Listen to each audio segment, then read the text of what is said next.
This is a message for the leadership of YouTube. Frankly, I probably could have called you privately, but I think it's better to just talk about this in the open on this particular issue. My understanding is in the last 24 hours, you locked the accounts and shut down the accounts of two guys, Nick Fuentes and Alex Jones. They have big followings on the American right. I think it's better if you just unlock those accounts and let the guys be heard. And I say this not because I'm some particular fan or vice versa. At least one of them, Nick, is probably not a particularly big fan of mine. No more than Jimmy Kimmel is, by the way, for very different reasons.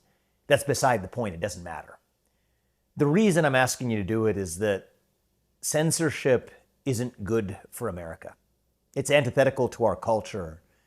And we're the country on God's green earth where we're able to talk to each other in the open. And I want to credit YouTube and Google and your parent company and so much of your competitors in Silicon Valley for creating the first instance of the free and open internet with search engines. It's a beautiful thing for democratizing speech. But I think we take a step in the wrong direction when we choke those same technologies that allow us to access open debate and open ideas. It breeds discontent.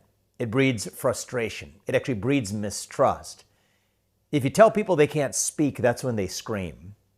And if you tell people they can't scream, that's when they tear things down. So I think free speech is a precondition for peace. It's a precondition for the scientific method.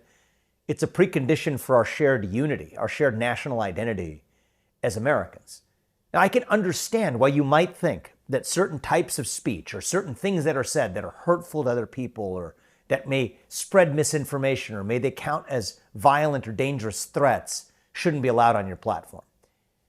I personally take a broad view of what type of speech is an expression of an opinion that's protected, but that's a separate discussion about whether somebody says a particular thing that you think doesn't belong on your platform.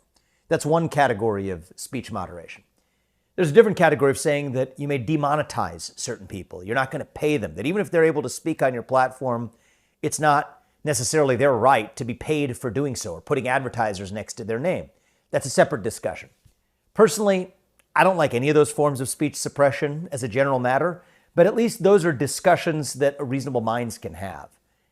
There's a whole separate third category of censorship, though, that I think is particularly harmful, which is the idea that just because of who you are, your name and who you are, you don't get to express any idea, whether it's misinformation, hateful speech, whether it's dangerous or whatever you deem it to be. Irrespective of that, you're not making that judgment. Just based on who you are, you don't get to speak.